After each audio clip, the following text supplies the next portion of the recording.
Donc on est au 24e chapitre, hein. On a fait quand même 23 chapitres. Un quart du... non, un tiers. Il y a 72 chapitres. Donc on commence, vous l'avez? Ah, très bien. Vaikra Elab Moshe.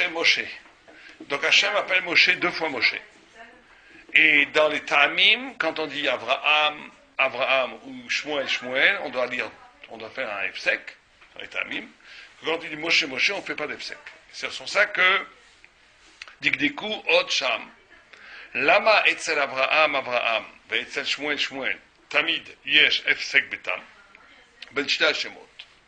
Donc chaque fois qu'on dit le nom de Abraham, quand Dieu appelle affectueusement Abraham 2 fois, ou bien Shmuel 2 fois, et Rachid dit que quand Hachem appelle 2 fois un homme, c'est une marque d'affection.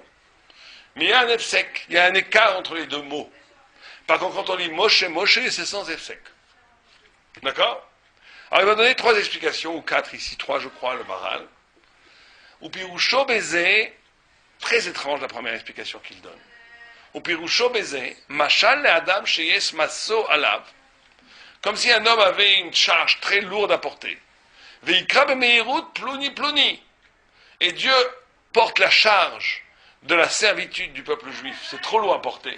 Donc il y a une sorte de précipitation dans l'appel de la délivrance en appelant Moshe. D'accord? Et il lui dit Moshe rapidement. Perek Me'alai Amaso. Enlève de moi, la charge. Azé. Vechen Shibut Shel Israël. Maso al Akadosh Baruch Kebiechol. Comme si le shi'aboud, la servitude, l'aliénation du peuple juif était une charge trop lourde à porter Kebiechol, soi-disant pour Dieu. Veka Moshe, prok amasa azé derech meirut bli efsek. Et il dit, et il dit donc, enlève-moi ça le plus vite possible. D'accord? Ce qui n'est pas le cas des autres prophètes, où il n'y a pas cette urgence. Alors il dit Pirouche, quand la névoie, Sheba les Navi, les filles Mashaïta Achachit, toute névoie est toujours liée à quelque chose de Echachit, de Mouchar, d'essentiel. Vaïta ba bechoskor bemeirut, venevoa zo mipne shekaché lifne Hashem idbara, sheabud aïta ba anivra, anevoa, slicha, bechazaka ou bemeirut, shadavar ou mouchar, veze nachon. Donc là, il ne fait pas une différence essentielle entre la néviout de Moshe et les autres prophètes. Simplement, il dit, la délivrance d'Israël était tellement impérative, tellement urgente, tellement nécessaire, qu'elle n'attendait aucune attente. Pourquoi ça doit se révéler par l'expression de Moshe spécialement? Non, Moshe, c'est pas l'expression Moshe, elle est comparable à Abraham, ou à Shmuel, qui était une expression affectueuse, oui, d'amour. Oui. Mais le problème, c'est pourquoi il n'y a pas d'arrêt entre les 2 Moshe, alors qu'il y a un arrêt chaque fois qu'on dit Abraham, Shmuel. Il y a une raison quand même qui est extérieure à... C'est l'ensemble de la névoie qui doit être dite de manière avec... Donc il dit, chaque névoie est nécessaire. Chaque névoie, elle est echachit. Mais ici, la echar, il est tellement echar... En mesure de l'urgence, la névoie va être dite de manière plus non, c'est-à-dire que c'est l'enseignement que l'abstention du Efsek dans le Tam ici nous apprend cela, qu'il y avait une urgence absolue à délivrer le peuple d'Israël. D'accord? Alors, ouais. Alors ici, l'idée qu'il faut qu'on essaie de comprendre derrière ça, derrière ce qui est dit ici, c'est que pour nous, ça nous enseigne qu'il y a en réalité 2 sortes de spiritualité, enfin 2 sortes de révélations. Il y a une révélation, d'accord, qui est un dévoilement du sens singulier de la divinité, on va voir qu'il va développer ça après.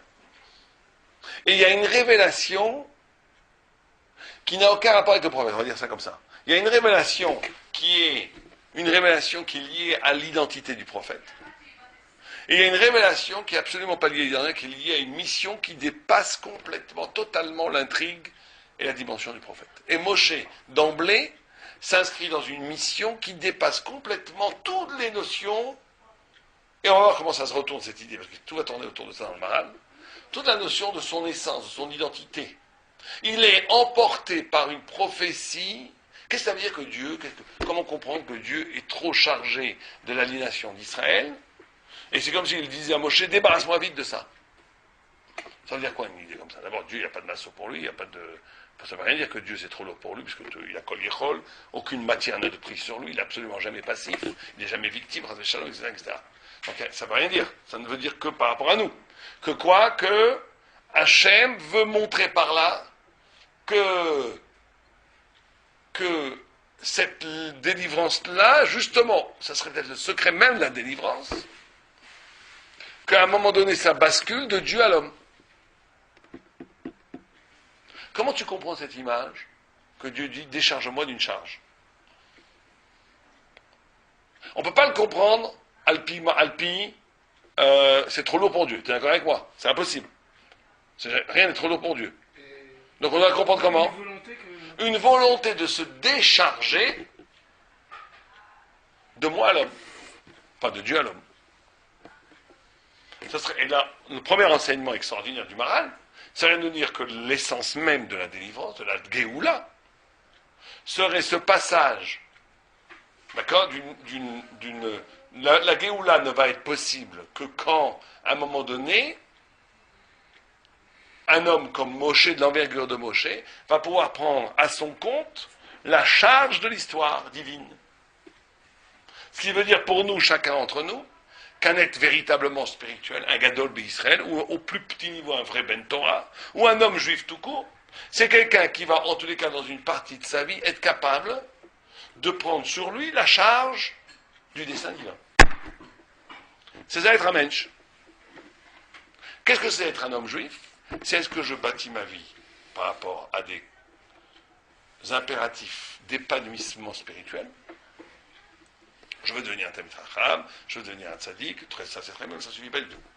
Et à un moment donné, et ça va dépendre après, le coefficient de cette dimension-là va être proportionnel à la grandeur de l'homme, ou plutôt la grandeur de l'homme va être proportionnelle à ce coefficient-là, c'est que plus un homme va se désinvestir, se désintéresser de son propre, et je parle ici au plus haut niveau, je parle ici au plus haut niveau, je ne parle pas de gars qui fait une carrière dans l'argent, la politique, le kavod, où ça n'a aucune valeur en soi. Je parle de quelqu'un qui investit dans la spiritualité. Mais pourquoi, en dernière instance, investir dans la spiritualité?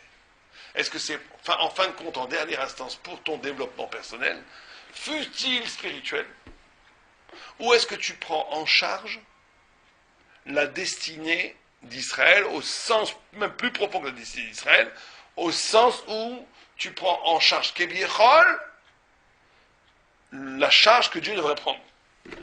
Quand tu deviens responsable de l'histoire divine qui se part à partir d'Israël, tu deviens un être responsable, et à ce sens-là, tu deviens Moshe. C'est-à-dire qu'un Gadol, c'est ça. Un Gadol, c'est à un moment donné où son souci premier, c'est d'essayer d'incarner, de réaliser la volonté historique de Dieu sur terre. C'est comme s'il prenait lui en charge ça. Il prenait en charge, et comme si Dieu veut ça, et tout le monde comprend que Dieu, quand il dit ça, décharge-moi. Prends la charge qui est trop lourde pour moi. C'est pas que c'est trop lourd pour Dieu, c'est que c'est ça la clé même, le mouvement, la gestuelle de la libération.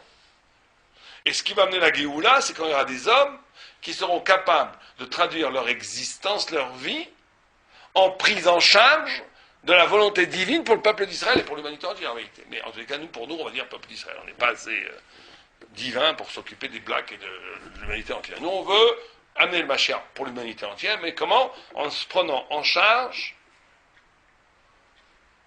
en se responsabilisant d'amener la libération à Israël, de se soucier qu'Israël s'extrait de toute la négativité de la matière, du Hatzara, du Satan, de tout ce que vous voulez. Et un homme, il est jugé à ça. Enfin, il est jugé à ça. Un homme est grand à ça. C'est ça qui fait qu'un homme est grand. Il y a une grande tentation dans le monde de la Torah, c'est j'étudie mon Seder, le fameux Seder, à fond les ballons, et il y a une gay pride en ville, il y a des gens qui s'entretuent, il y a des juifs qui font pas Shabbat, Marpat Liberel. Je prends des Kadosh Baruch Hu, c'est pas mon problème. Ça, c'est un gros, ça veut dire qu'on est coupé de cette notion de Gadlout. La Gadlout, c'est ça, c'est d'être capable de prendre en charge son choix, que c'est pas possible que chez les juifs, il y ait ça. Comprenez ou pas? C'est très clair comme idée, que je trouve extraordinaire, moi, d'un point de vue. Il est là le téléphone. d'un point de vue... Et l'aspect Meirut,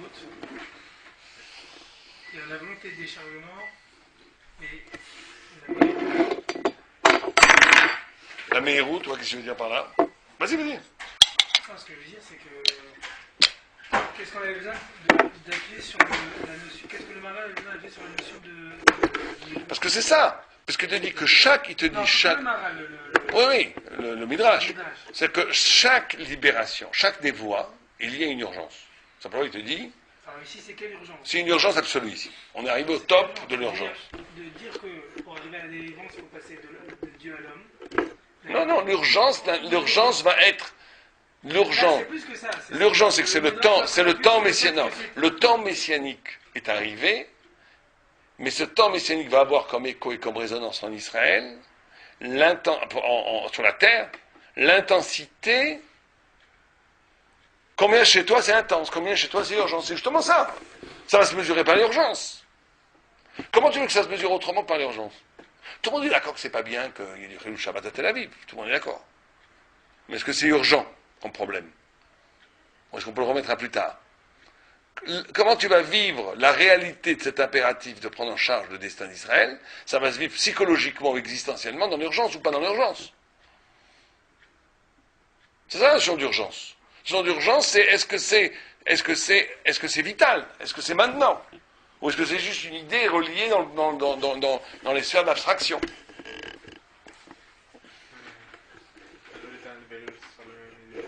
Comment?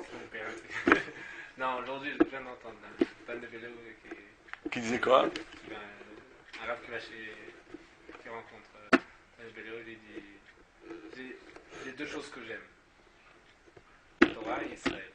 Lequel est le plus fort? Il dit dans le monde, on dirait, tout le monde a envie de dire que c'est la Torah. Moi, je dis c'est Israël. Comme ça, tu as un milieu. Ça veut dire que c'est dans Cette notion-là, ouais. Ça rejoint ça, ouais. ועוד, אמרו שם, עם כל הנביאים, הפסיק מלדבר עמהם. Alors maintenant, il donne